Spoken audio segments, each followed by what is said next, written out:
What's up, everybody? It's Araki back, and I know I haven't made a video in a long time, and I apologize. It's just I've had a lot of things happen in real life, daughter and such, so today's actually going to be my first guide in quite a long time. So this guide's going to be on how to do an enhancement shaman from PvP to a PvE scenario. As you can see, I still have all my PvE gear equipped, or PvP gear, sorry, and I'm going to show you guys pretty much how to swap in between them and still pull a reasonable amount of damage. One of the things I do want to touch on first is that I am not the greatest player in the world, but I do reasonable amounts of damage. So the first thing I'm going to go through is talents. The best one to have for a PvE environment is actually Astral Shift, so we're going to go ahead and swap to that one now. So pretty much what this is this actually gives shamans a defensive cooldown. Typically most other classes have an ability to ignore a raid element. Astral Shift is the shaman's way of doing that. It's pretty much our self-pain suppressant. In the tier 30 talents, unless you are specifically being tasked with, hey, go root these ads, Windwalk Totem is going to benefit the group the most because it is itself pretty much like a free freedom for the entire raid.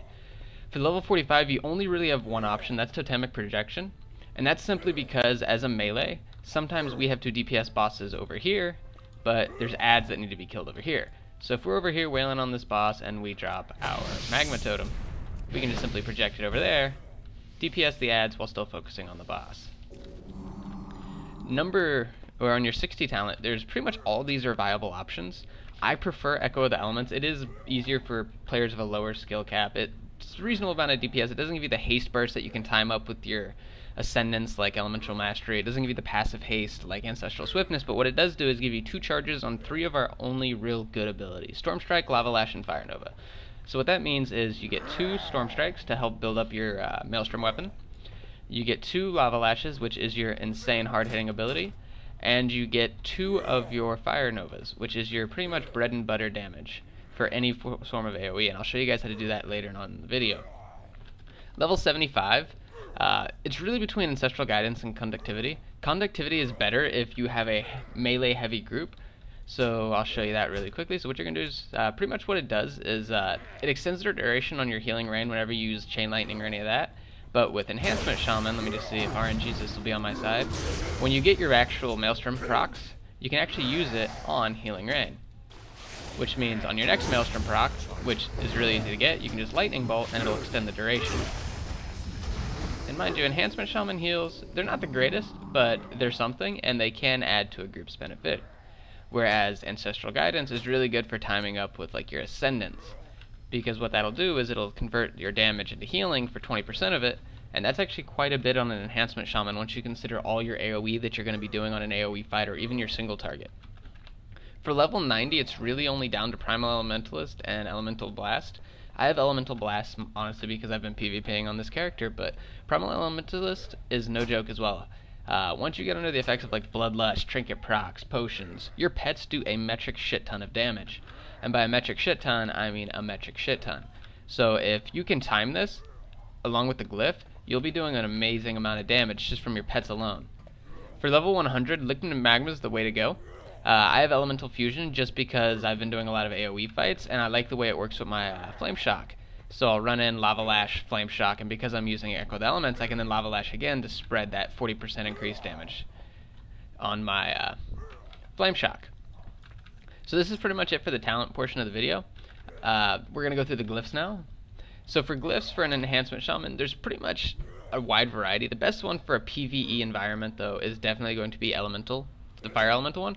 It'll reduce the cooldown and the duration by 50%, but what that means is over a course of like a 6-minute fight, you can get 2 rather than just the single, which in the end is more DPS uptime, so a better choice for you. If your fight's only going to be a couple minutes long, it might not even be worth grabbing, but for the most part, it is definitely worth grabbing. Frost Shock is the other one, because sometimes you will notice that you do have downtime, specifically if you're not going to take Echo of the Elements. So what that does is allows you to weave in a couple of Frost Shocks here and there. As you can see, I do have it on my toolbar.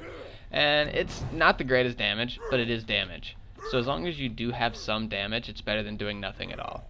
The third one is really up to you. I have the Glyph of Purging because honestly no one else in the group was purging. But if you're in a group where the AoE is going to be spread, Glyph of Lava Spread will increase the radius that your Lava Lash will spread by an extra 8 yards. Keep in mind that's not just 8 yards horizontally, it's a full radius. So rather than just hitting like here and here, these 3, it would actually spread to that guy as well with the glyph, which is a great thing to use. Okay guys, I'm going to cancel this out and I will see you guys when we talk about the rotation. Okay guys, Now we're on to the actual rotation part of our video. So for the rotation part of our video, we're actually going to be talking about a few core abilities in our rotation. Primarily, we're going to be talking about our two main abilities, which are going to be Storm Strike and Lava Lash. Lava Lash, if you read, it does damage with your offhand weapon, and it's also your strongest hitting ability.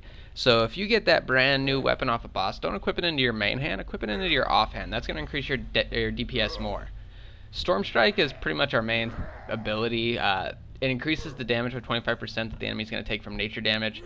So if you get a Maelstrom proc and you don't have that debuff on your target and you plan on using a Lightning Bolt or Chain Lightning, make sure you get that ability off beforehand. Feral Spirits, we're going to combine those. Pretty much you want to use these under the effects of either a Pre-Pot, Trinket proc, and Lust, more beneficiary. You're going to use that pretty much at the same time as you're going to use your Fire Elemental Totem. Okay, so as you can see for this DPS rotation, I did get my correct talents for the PvE rotation. I do have my Primal Elementalist and my Liquid Magma. So pretty much, if we're going to start off the fight, tank's going to pull, you're going to do your pre-pot. Pretty much what I like to do as I'm running is I like to start off with that. We're going to go ahead and pop our kitties, and we're going to go ahead and get this off. So we're going to drop our totems. We're going to go ahead and get Liquid Magma going. And we're just going to keep going. This is for pure AoE, so we're just going to Fire Nova on cooldown. When we get our procs, we're going to Chain Lightning, Lava Lash. Try to keep it at one stack. Throw in your Storm Strikes whenever you get the ability to. Sometimes you won't have time to, but just try to do it as often as you can. And right here, our Flame Shock's about to run out, so we're going to refresh it on all targets. You shouldn't have any troubles doing this because of the cooldown. So we're going to do that. Keep an eye on your totems. We have 30 seconds left in our Magma totem, so he's still ticking strong. And as you can see, we're not doing too bad. These are lower level target dummies, but it's a very basic setup. It's nothing too overly complicated. We're going to keep going. We're going to go ahead and redrop our Magma Totem. And as you can see, I did pop my Fire Elemental Totem at the beginning just to use this as a demonstration that it only has a minute left right now. So on like long fights, by using that glyph, it does help your damage tremendously. So we have our Liquid Magma going right now, and as you can see, damage is just flying out. We got to refresh our Flame Shock.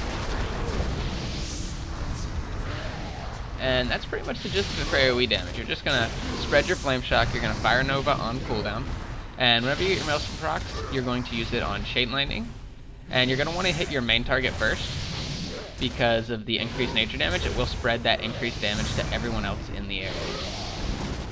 Okay guys, that's it for the AoE portion. When we come back, we're going to talk about single target. How's it going guys? Welcome back. This is the single portion of the video, so please fasten your seatbelts and get ready to go on the ride. So pretty much like the AoE portion, we are always going to start off by initiating with our Flame Shock.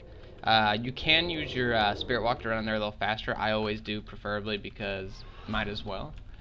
You're always going to want to start off with your Fire Elemental Totem. I'm going to be lusting on this pull just to demonstrate what it would be like.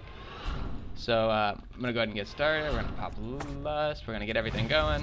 We're going to go in. We got our Flame Shock. We're going to Storm Strike, get our Lava Lashes out of the way. We're going to go ahead and pop our Liquid Magma. And just start going through your rotation. Keep everything as good as you can. Just remember that your Lava Lash does take priority. Okay, we got our Maelstrom. We're going to Lightning Bolt that. And we're just going to keep going. We're going to watch our abilities, use them as they go. Using Fire Nova on a single target with nothing else up to do is not a DPS loss at all.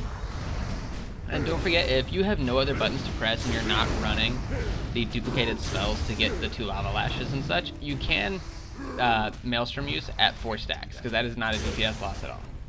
So there we go, so our Fire Nova Totem ran out. We're going to go ahead and replace that with the Searing Totem since we're doing single target. Our Flame Shock we're off, we'll go ahead and refresh that. And we're just going to go through as normal, so now we can use our Fire Novas again. And as you can see, our damage is not too bad. We're going to go ahead and repop our Liquid Magma, get that out there. And you know, single target, we're not doing too bad. We're actually almost up there to our AoE numbers just by doing completely single target. We are getting a couple spread damage from the Liquid Magma, but other than that, we're doing complete damage on the single. And I do hope this guide was beneficial to you guys. It is the first one I've made in a while, so please bear with me. And I hope to hear back from you guys. You guys have a great day, and I look forward to seeing you. I will get some more actual live footage of me doing an LFR boss later on. I'll release that after this video. You guys have a wonderful day, and thank you guys so much for supporting me, and I hope you guys just continue to enjoy World of Warcraft as much as I am, and looking forward to Legion.